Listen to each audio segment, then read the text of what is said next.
Hi viewers, இன்னைக்கு நம்ம ப்ரிஃபிக்ஸில் சில வேர்ட்ஸ் பார்க்க போகிறோம். ஏற்கனவே நம்ம போட்ட வீடியோவை நீங்கள் ஒரு தடவை பார்த்துட்டு வந்துடுங்க.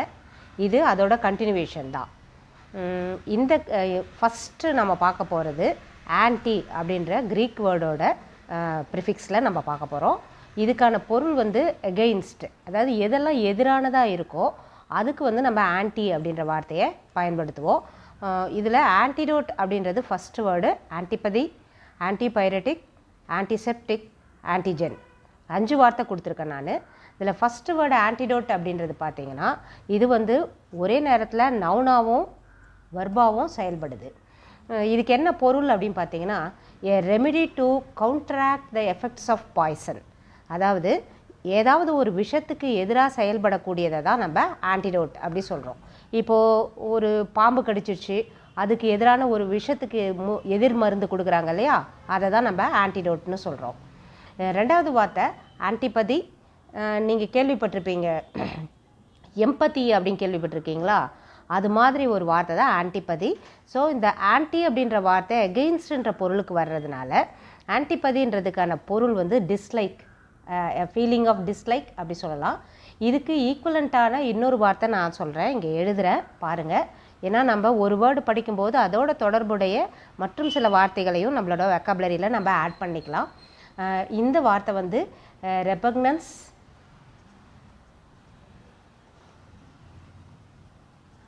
அல்லது டிஸ்டேஸ்ட்னு ஒரு வார்த்தை. இது ரெண்டுத்துக்கும் ஒரே பொருள் தான். இந்த ரெண்டு வார்த்தையுமே நீங்கள் ஞாபகம் வச்சுக்கலாம். இந்த ரெபக்னன்ஸ் அப்படின்ற வார்த்தை பார்த்தீங்கன்னா இதுக்கு இன்னொரு பொருள் ரிப்பல்ஷன் அப்படின்ற வார்த்தையும் கொடுக்கலாம். ஸோ அவர்ஷன் இங்கே ஏற்கனவே கொடுத்துருக்கேன் பாருங்கள். இந்த அவர்ஷன் என்பதும் இதுவும் சேம் வேர்ட்ஸ் தான். அப்போ ஆன்டிபதின்னு எடுத்துக்கிட்டாலே டிஸ்லைக், அவர்ஷன், ரிப்பக்னன்ஸ், ரிப்பல்ஷன், டிஸ்டேஸ்ட், இது எல்லாத்தையுமே நம்ம கொடுக்கலாம். மூணாவது வார்த்தை ஆன்டிபைரட்டிக். ஆன்டிபைரட்டிக் அப்படின்னு சொல்லும்போது இந்த வார்த்தையை எடுத்துக்கிட்டிங்கன்னா இது ஒரு அட்ஜெக்டிவாக செயல்படுது. அதாவது எதெல்லாம் ஃபீவரை குறைக்கிறதுக்காக பயன்படுத்துறது தான் நம்ம ஆன்டிபைரட்டிக்னு சொல்கிறோம். இதையே நீங்கள் நவுனாகவும் பயன்படுத்தலாம்.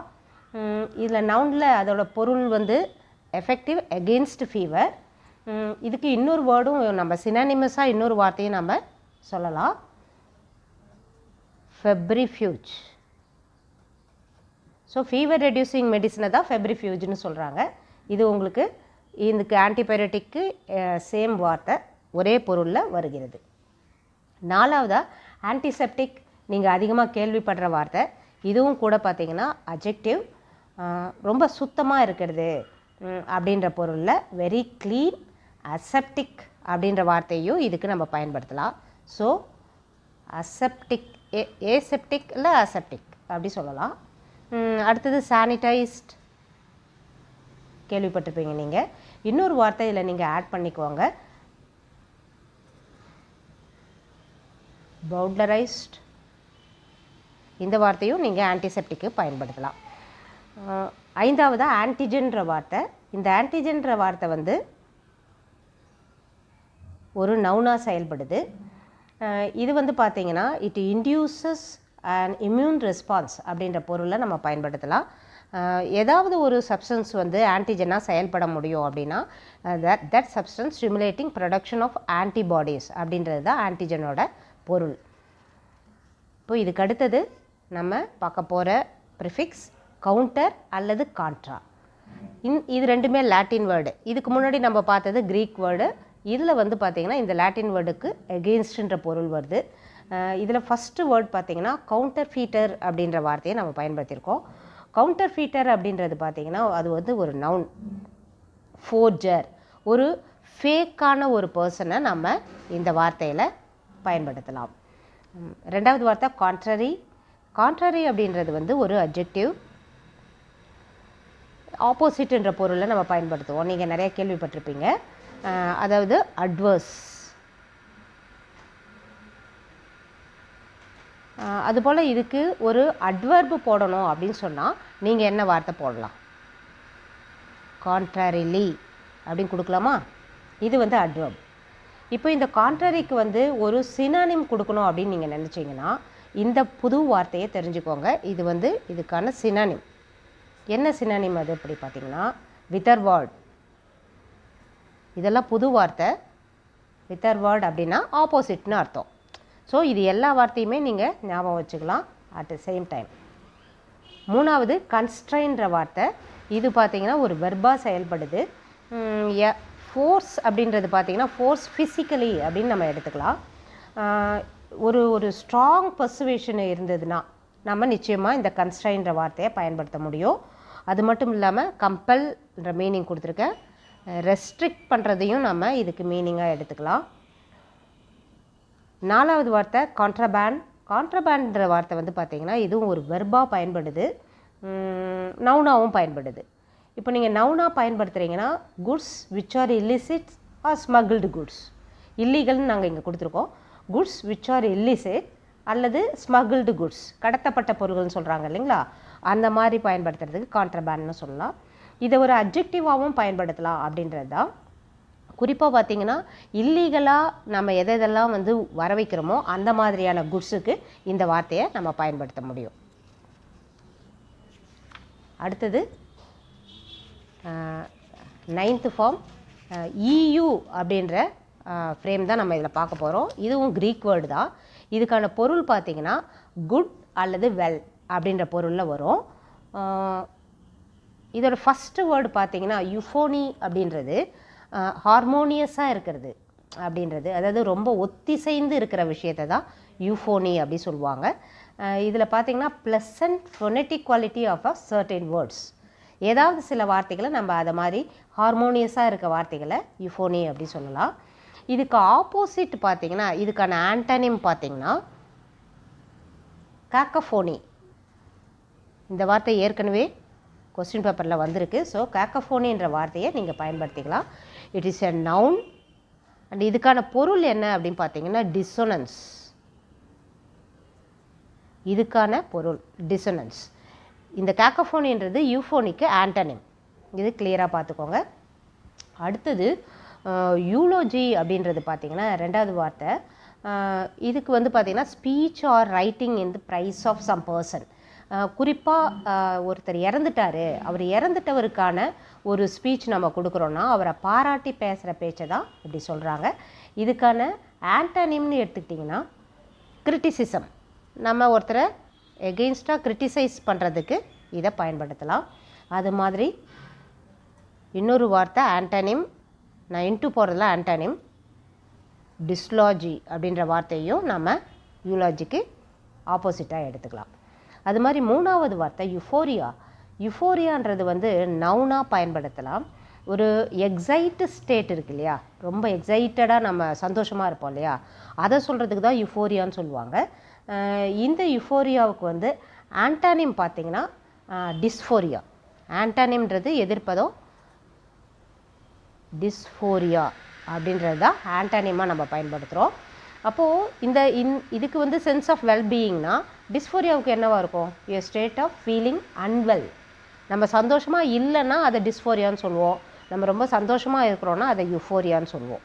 ஸோ EU அடிப்படையில் வச்சு இந்த ப்ரிஃபிக்ஸில் இந்த 3 வார்த்தையும் நீங்கள் கவனமாக வச்சுக்கலாம், ஞாபகத்தில் வச்சுக்கலாம். அடுத்தது இன்டர் என்கிற லாட்டின் வேர்டை அடிப்படையாக வச்சு நம்ம சில வார்த்தைகளை பார்த்துருக்கோம். இன்டர்னாலே உங்களுக்கு தெரியும், பிட்வீன், ரெண்டு விஷயங்களுக்கு நடுவில் இருக்கிறது. இப்போ முதல் வார்த்தை பார்த்தீங்கன்னா இன்டர்லோப்பர் அப்படின்றது. One who interferes is called interloper. யாரெல்லாம் வந்து குறுக்கால வராங்களோ அவங்கள இன்டர்லோப்பர்னு சொல்லலாம். அதுக்கு தான் இங்கே மீனிங் வந்து இன்ட்ரூடர் அப்படின்னு கொடுத்துருக்கோம். இதில் அவங்கள வந்து நம்ம சில நேரத்தில் ட்ரேடர்ஸை கூட இந்த மாதிரி வார்த்தை சொல்லுவாங்க. Illegitimate trader is also called interloper. ரெண்டாவது வார்த்தை இன்டர்லூட். இன்டர்லூட் நீங்களே கேள்விப்பட்டிருப்பீங்க, ஒரு இடைவேளை அப்படின்னு சொல்கிற ஒரு வார்த்தை. அண்ட் இன்டர்வீனிங் எபிசோட் அப்படின்னு சொல்லி இன்டர்லூடுக்கு நம்ம பதில் சொல்லலாம். மூணாவதாக இன்டர்மீடியேட் அப்படின்ற வேர்டு இருக்குது. இது வந்து ஒரு adjective. It's a being between two extremes அப்படின்னு சொல்ல முடியும். ரெண்டு விஷயங்களுக்கு நடுவில் வர்றது.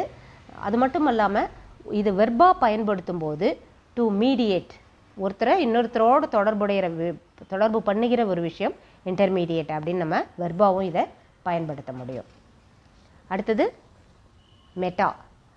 இது வந்து ஒரு க்ரீக் வேர்டு. ஒன்றுடன் சேர்த்து அப்படின்ற பொருளில் மெட்டா அப்படின்ற வார்த்தையை நம்ம பயன்படுத்தலாம். ஃபஸ்ட்டு வேர்டு மெட்டமார்ஃபஸ், இது வந்து ஒரு வெர்பாக பயன்படுத்த முடியும். டு அண்டர்கோ சம் டிரான்ஸ்ஃபர்மேஷன், ஏதோ ஒன்றாக உருமாறுகிறத தான் மெட்டமார்ஃப் அப்படி சொல்லுவாங்க. இதில் வந்து ரெண்டாவது வார்த்தை பாருங்கள், மெட்டாதிசிஸ். மெட்டாதிசிஸ் அப்படின்னு சொல்லும்போது இந்த வார்த்தை ஒரு நவுனாக பயன்படுது. அது மட்டும் இல்லாமல் transposition of some letters sounds within a word, ஒரு வார்த்தைக்குள்ளாரையே அது ஒரு லெட்டரோ அல்லது ஒரு சவுண்டோ பொசிஷனுக்கு மாறும்போது நாம் வந்து இந்த வார்த்தையை பயன்படுத்திடலாம். மூணாவதாக இருக்கிறது மெட்டஃபாரிக்கல். நீங்கள் இது கேள்விப்பட்டிருப்பீங்க, ரொம்ப சிம்பாலிக்காக சொல்கிற விஷயங்களை தான் நம்ம மெட்டஃபாரிக்கல் சொல்லுவோம். இது வந்து அட்ஜெக்டிவ், அதுக்கு ஃபிகரேட்டிவ் அப்படின்ற பொருள் கொடுத்துருக்கேன். அடுத்தது ப்ரிஃபிக்ஸ், சிம், சின். இந்த ரெண்டு வார்த்தையுமே நம்ம ப்ரிஃபிக்ஸாக எடுத்திருக்கோம்.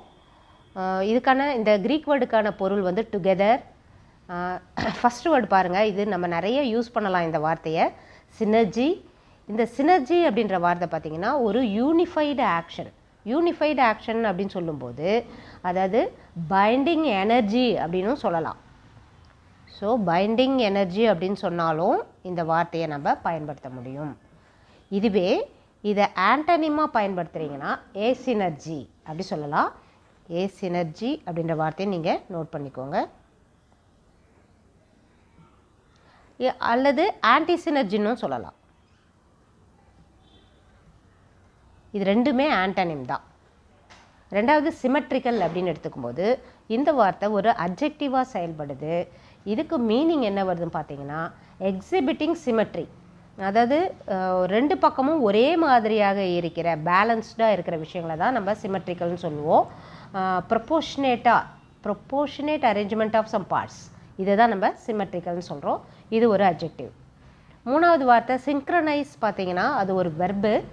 சிங்க்ரனைஸ்னு சொல்லும்போது happen at the same time, ஒரே நேரத்தில் எல்லாரும் ஒரே விதமான டான்ஸ் மூமெண்ட்ஸோ அல்லது ஏதோ ஒரு செயலை வந்து ஒரே மாதிரி செய்கிறத சிங்க்ரனைஸ் அப்படின்னு சொல்லுவாங்க. நாலாவது சிம்பயாட்டிக். சிம்பயாட்டிக் அப்படின்றது வந்து ஒரு அட்ஜெக்டிவ். இதோட பொருள் பார்த்திங்கன்னா living together for mutual benefit, ரெண்டு பேருக்கும் பலனளிக்கக்கூடியதாக இருக்கிற ஒரு வாழ்நிலை. அதை வந்து மியூச்சுவலிஸ்டிக் அப்படின்னு நம்ம சொல்லலாம். மியூச்சுவலிஸ்டிக் அப்படின்ற வார்த்தையும் இதுக்கு சொல்லலாம். அடுத்தது இது நவுனாகவும் பயன்படும். இந்த நவுனுக்கு கூட பார்த்திங்கன்னா நீங்கள் சிம்பயாட்டிக் ஸ்டார், அஸ்ட்ரானமியில் இதை பயன்படுத்துகிறாங்க. சிம்பயாட்டிக் ஸ்டார் அப்படின்னு சொன்னால் அதுக்கு பொருள் வந்து ஒரே மாதிரி ஒருத்தருக்கு ஒருத்தர் உதவியாக இருக்கிற ரெண்டு விஷயங்களை நம்ம சொல்ல முடியும். இது மாதிரி கடைசியாக சிம்ஃபனி அப்படின்ற வார்த்தை நீங்கள் ஏற்கனவே கேள்விப்பட்டிருப்பீங்க. ஹார்மனி இன் மியூசிக், மியூசிக்கில் மட்டும் இல்லை, colour or a combination of elements, எதில் வேணாலும் நீங்கள் சிம்ஃபனின்னு சொல்லலாம். அதில் ரொம்ப முக்கியமானது அது ஒரு ஹார்மனிக்கலாக இருக்கணும் அப்படின்றது தான். காம்படிட்டிவ் எக்ஸாம் எழுதுகிற எல்லாருக்குமே இங்கிலீஷ் லாங்குவேஜை ப்ராக்டிஸ் பண்ணுறதுக்கு இந்த வொக்காபுலரி வீடியோஸ் ரொம்ப யூஸ்ஃபுல்லாக இருக்கும். நீங்கள் கையில் ஒரு நோட்டு வச்சுக்கிட்டு இந்த வார்த்தைகளை நீங்கள் செலக்ட் பண்ணி எழுதி வச்சுக்கோங்க. அடிக்கடி அதை ரீகால் பண்ணி பாருங்கள். இது உங்களுக்கு எக்ஸாமில் ரொம்ப ஹெல்ப்ஃபுல்லாக இருக்கும். தேங்க்யூ.